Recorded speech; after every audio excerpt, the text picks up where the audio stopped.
Despite my love of modern narrative-heavy games like Cypher, Fate, Tales from the Loop, Kids on Brooms, etc., that doesn't mean I don't enjoy other systems or even styles of play, including older styles of play. Sometimes I want something more rules-heavy and tactical, like Pathfinder. Sometimes I want something deadly and straightforward, like the cinematic mode for the Alien RPG. Frankly, I can enjoy just about any system with only one or two exceptions. That's why I was happy to get my hands on a review copy of the Shadowdark RPG. It was kind of strange that even though I'd heard of it in passing, it wasn't really deep on my radar until I had some other friends like Indestructiboy and Mr. Tarask and a few others comment on it so that I would look into it deeper. I do have to declare I received this review copy for free.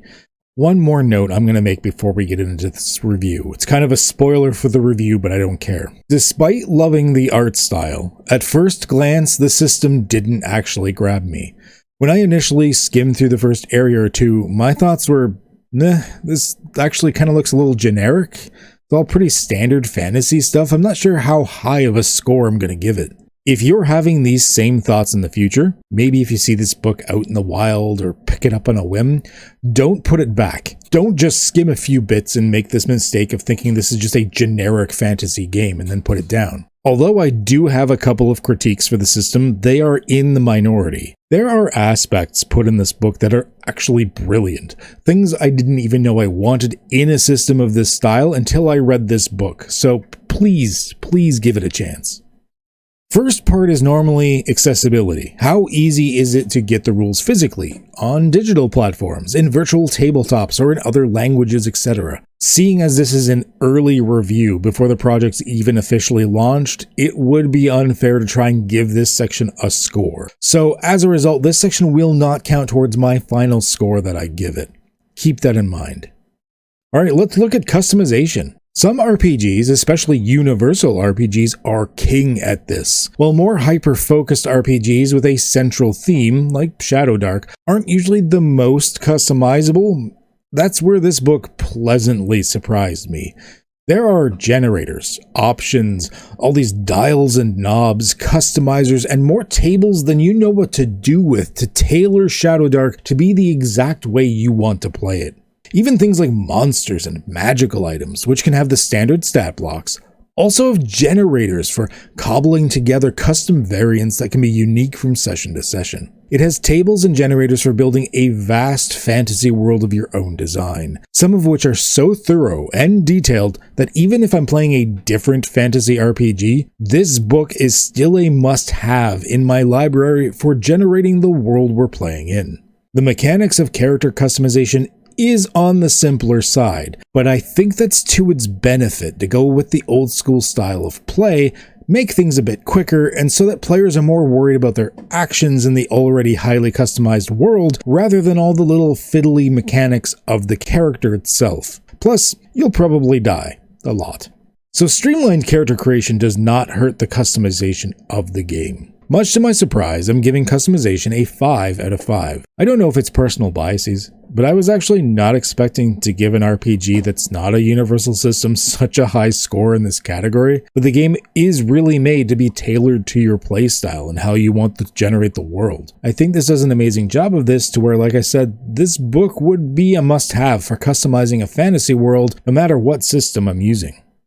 This is a fairly rules-light system, so ease of play is generally going to be pretty good.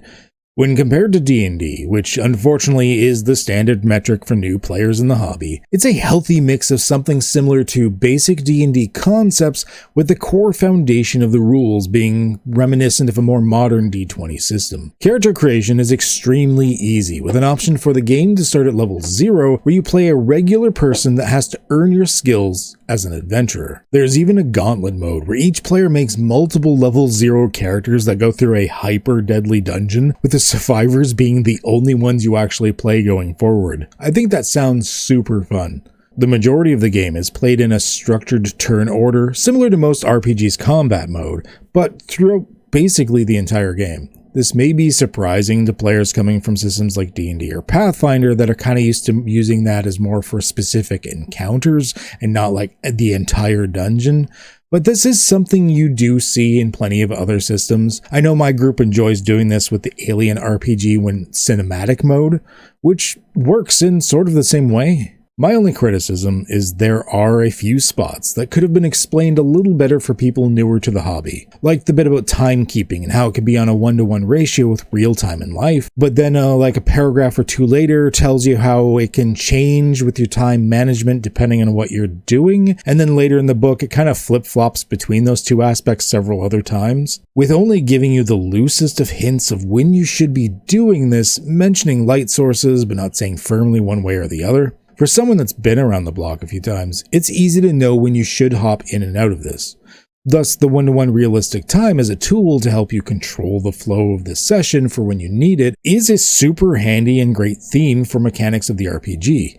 But if you have a group of players new to the hobby, and they just jumped in from say like 5th edition to this, there may be some confusion in some small aspects of the books, like the tables for customizing variants of the monsters and magical items. The tables are there, and they're handy if you know how to be creative with them, but the explanations for them are minimal at best, sometimes practically non-existent. I tested this by having a few friends of mine look at these sections of the book with me. Sure enough, the experienced role players were able to figure out what to do, no problem. But the ones that were fairly new to the hobby, having only started within the year, found them actually kind of confusing. I think the inclusion of a few more details for each aspect of the tables, as well as maybe an example or two of the generators that would help people along, would be great.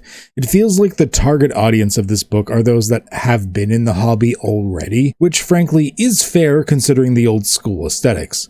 However, that's my only real criticism for ease of play, and it's a small hurdle at best. You only need like one person to be creative or experienced enough to go, oh yeah, we just do this, and then it all clicks.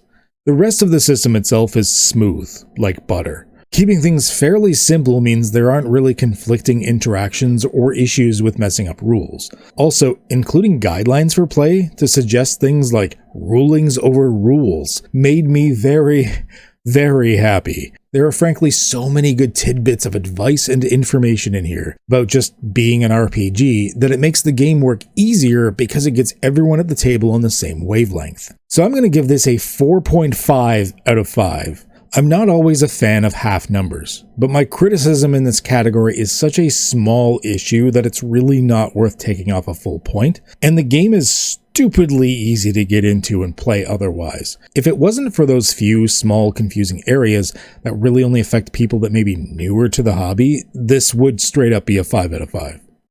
Sometimes the theme of the game revolves around a world setting. Sometimes it's a flavor or style of gameplay. This book is definitely in that second category, since it's expected you would be doing world building yourself. So what is the theme? Well, before I say any words, let's look at a couple of the pieces of art from the book. As much as I love some of these high-quality digital assets from master-level artists that make these crazy stylized but also realistic renderings, there's just something about these ink-style drawings, deeply shaded with pure black and hatch marks, that really speaks to the aesthetics of what this game is going for. That old-school style of game. It wants something a bit more on the gritty side. It wants something to embrace that darkness that is a big part of the theme of the game. Odd coincidence, but I was just having a conversation with a buddy the other day on how I feel about darkness in games like Dungeons & Dragons and Pathfinder, and how they don't have the same weight or scary feeling to them as I think they should. Darkness in a dungeon should be mildly terrifying, with the sounds of things skittering in those shadows, the flickering of your torch dancing along the walls to make you jump, and the risk that if you lose that light, you'll be plunged into a blackness so deep that death itself will be waiting for you there to say hello. This is what Shadowdark is about. I mean, look at the name. It even warns against giving items and spells that cast light for any length of time because that would be against the theme. There are whole tables on what to do with dropped light sources, suggestions on how to mess with your players' lights and perceptions. Shadowdark lives up to its namesake because darkness is scary. The other major theme is the old school style of play. You aren't on some epic quest to destroy the One Ring. You are not here to stop half the universe from being destroyed because the big purple guy is about to snap his fingers. You're an adventurer. That's your job. That's what you do. You're here to kick down the door, slay the monsters, grab the treasure, and go back to the tavern for a mug of ale. Then just have a really good time. And that's exactly what the rules focus on. Your experience point and advancement are based around gathering wealth and treasure. You actually advance not through fighting monsters, not through questing, not even through discovery, but by how much junk is in that trunk. Another aspect to the old school style is the slightly deadlier gameplay.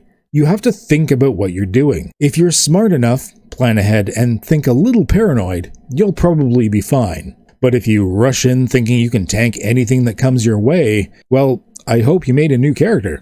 Because the monsters, traps, hazards, everything is trying to kill you. So you have to play smart.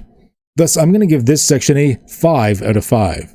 The designer had a clear and intended theme for this game and designed the rules around that theme. It's good work. Okay, with organization, I'm going to hit upon the only part of the book that I think was a touch lacking. I'm not saying it was bad by any means, it just wasn't over the top awesome like some of the other points were. I have to give it a big plus for how physically easy it is to read. The text is quite large with lots of white space. It's a little bigger than I liked, but you certainly don't have to worry about reading if you have poor eyesight. I don't have a physical copy of the book, so I'm not sure on the exact dimensions of how big it is. If the book is on the smaller side for its height and width, something like a size of a paperback novel, then this is actually a decent choice for the way it's set up. But if it's bigger than that, or if you're reading a PDF copy like I am, I think the text sizing and white space is a little bit too large. It forces you to have to flip from page to page a little too often to wade through the content. The book is well over 300 pages long. I think it's like 330 or something like that. But frankly, I think if it had been formatted a little bit closer to what you would expect from many RPGs, that page count would actually probably be closer to the 150 to 200 mark. With the PDF copy I have, oddly enough, one of the more comfortable sections to read was the credits and licensing info, because there was more information on the page in front of me at once. I didn't have to flip from page to page to wade through the info. Something I learned when I used to work in layout advertising and marketing is that having to flip pages too often is usually a design no-no. Because as soon as you flip the page, the human mind, although it still remembers the info, starts to shelf the information you read on the previous pages as something separate, so it's harder to solidify the connections between them. The more pages you go through in a single section, the less people retain the connections they need for elements of that section. Other than that, the organization is pretty much what you would expect from a modern RPG. Everything is organized in their appropriate chapters, with subchapter headings telling you when an important break happens. There are a few needed tables reprinted at both the front and back of the book, which was a super nice touch. And despite there being like a metric ton of tables, they're organized in a very well thought out manner to make them relatively easy to find. Thus, I'm going to give this a 4 out of 5. I was originally thinking of giving it a 3 out of 5 because despite having a slightly above average level of organization and readability, it wasn't fond of the sizing of the layout elements. But the organization of the tables, plus some really handy quick reference tables and easy to access locations, helped to bump this up for me. That, and I'm not sure what the dimensions of the print book are, and I have a feeling it's at this size for a reason. If the PDF version had a slightly modified layout to put more material on each page, I'd probably have given this another half point. But 4 out of 5 is still above average. I mean, there's some pretty nightmare levels of organization in RPG system books out there. This is readable and easy to reference. So, how unique is Shadowdark? Well, it has a clear and concise theme, and seems super easy to play, and there are a few unique aspects to the rules that I absolutely adore. I mean, look at this for a second. Gaining experience through a sort of gamble where I spend money carousing around and hope to have a good time? I can't think of another RPG that does that. And the customization of variants for things like monsters, magical items, etc., I think more fantasy systems need this. However, despite being a rock-solid system, the majority of it pulls from very familiar elements that you'd find in a ton of other fantasy products. The 6 basic stats of Dungeons & Dragons, and the modifiers you could find from 3rd edition and up is standard for more systems than I can name. Alignment, hit points, the ancestries, aka races, classes, they're all pretty standard fare for an RPG, as are most of the monsters, environments, magical items, and spells. There's nothing here that really stands out or breaks the mold in any way. It's all pretty standard Euro fantasy affair. Some more unique bits I did like are the talents you gain when you advance in level being on a random table is pretty interesting. I kind of like that there's a little uncertainty and chaos in not knowing exactly how your character will progress. Also, casting magic isn't just the spell works or it doesn't. Things can go wrong, like terribly wrong. Magic is a risk and I kind of like that. You don't see enough of that in systems. I think this helps balance out the spellcasters with the martials, because the spellcasters have a high risk, high reward thing going on. Priest spells might be locked away from you until you complete an appropriate penance. Wizard spells could actually explode in your face, eat your gear, target an ally, or even snuff out all light near you, which is a big deal in an RPG named Shadowdark. I'm going to give Uniqueness a 4 out of 5.